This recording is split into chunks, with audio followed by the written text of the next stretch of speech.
Hi, good morning. Today I have a reading of the woman that was healed by Jesus. She had an infirmity for 18 years. She was bent over and walking through the synagogue. So she couldn't walk, she couldn't stand up, and she couldn't even look up. But she had been in this condition for 18 years. But I want to pick up the chapter in Luke 13, verse 11 to 17. I'm just going to read that. It says, And behold, there was a woman which had the spirit of infirmity 18 years, and she was bound together and could in no wise lift herself up. And when Jesus saw her, he called her unto him, and said unto her, Woman, thou art loosed from thine infirmity. And he laid his hands on her, and immediately she was made straight, and glorified God. And the ruler of the synagogue answered with indignation, because that Jesus healed on the Sabbath day, and said unto the people, There are 6 days in which men ought to work. In them, therefore, come and be healed, and not on the Sabbath day.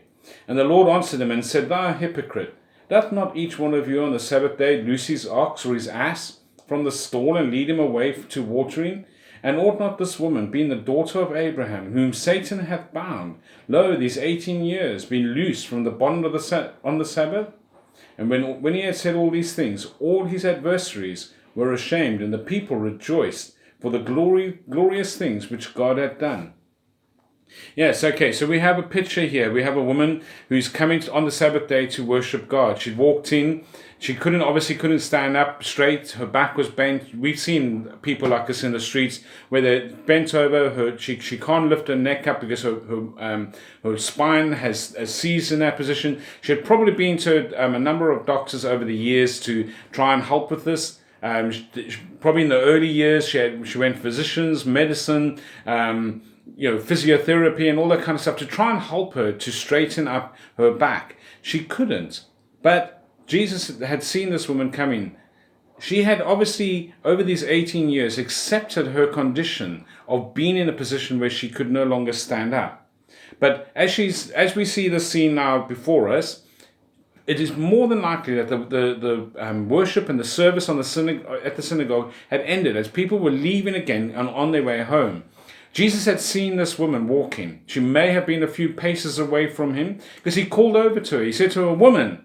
And she came over to him and she said, You are freed from your infirmity. And he laid his hands on her and touched her. Why I say she might have been a few steps away is because the leader of the synagogue heard Jesus call her. So it wasn't a slight whisper, it wasn't something quiet. He had to call out to say, Woman, come. And then he went over and he touched her and he healed her. Now, one thing we must notice about this woman, she, again, as I said, she's accepted this position that she's in, that she's bent over and that she cannot straighten herself up. She had accepted that this is the way she's going to be for the rest of her life.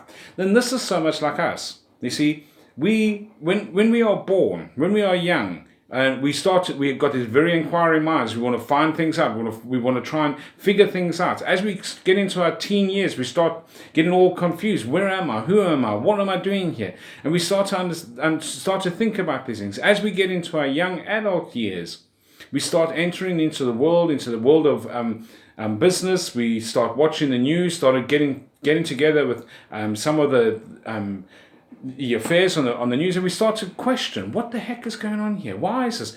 And our sin troubles us. The sin of the world troubles us. The sin of mankind troubles us. But as we get older and older and older, we start to accept, well, this is just the way it is. And when we hear young people complaining, campaigning against the evils of the world, we kind of think, look, guys, this is the way it is. And this is how this woman had become. And this is a picture of who we are as sinners. We have been bound, spiritually speaking, by Satan through the curse of the sin of Adam and Eve that came upon us in the Garden of Eden. And you see, how I can say that we as a human race, as mankind, have been bound by that sin is because we have entered into that covenant that was with God and Abraham and Eve. And the symbol of that covenant is when we are born. I know we are conceived in iniquity, and from our conception, we have the sin of Adam and Eve within us, and therefore their sinful nature will come out of us. But a sign, in the Old Testament and in the ancient days, when people made a covenant, the one way of sealing the covenant, once they had agreed the covenant, was to cover it with blood.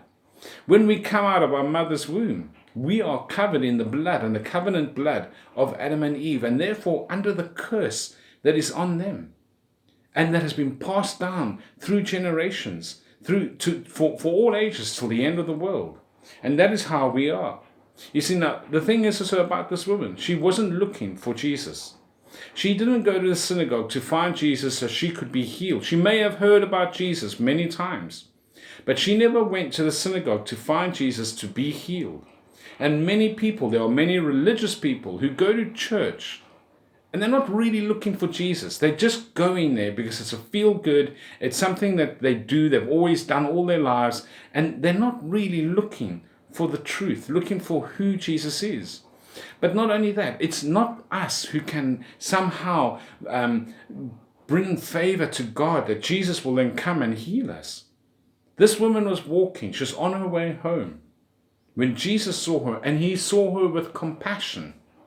And in looking at her with compassion, he then called her to himself and healed her. We too, Jesus in eternity past, has looked upon mankind and seen the sinful state that man is in. And he has called a certain elect people unto himself for his own purpose. It's God's prerogative. And he has with compassion seen them and called them unto himself. Now when we hear this, when we hear the voice of God calling us in our heart, we must be as this woman. We stop as she stopped. She turned herself in the direction of the voice who was calling her. And then Jesus touched her and healed her. So many today, when you tell them of Christ, first want to get their lives right, first want to sort things out. What we hear now, when we hear the voice of Jesus calling us, that is the time of salvation. That is the time that we come to Christ in repentance. And we accept the gift, the free gift of salvation that Jesus Christ has given us freely on a platter. Jesus Christ died and suffered. He paid the price for those who will freely accept him and freely come to him when he calls them and draws them to himself. This is what this woman has done. You see, so we got to acknowledge that. We got to see our position before God. We will only acknowledge that we need God when we see who we are before God. Wretched, as this woman was, a wretched woman.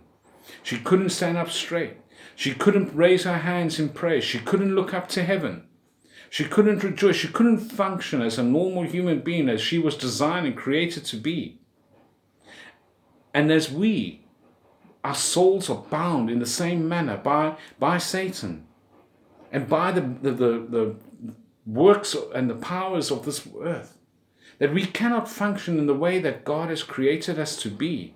We cannot function and we cannot worship God in the manner in which is pleasable to God. And what God accepts is not sacrifice. It's not our time. But he accepts a broken and a contrite heart. He accepts a humble and humility in his heart, in their heart. This is what Jesus is looking for in each and every one of us. As this woman did, I urge you, if you hear this video, if you hear what I'm saying, then I'll urge you, even now, come as you are to Christ, just as you are, without one plea. You don't need to sort your life out. God will sort your life out. Thank you for listening.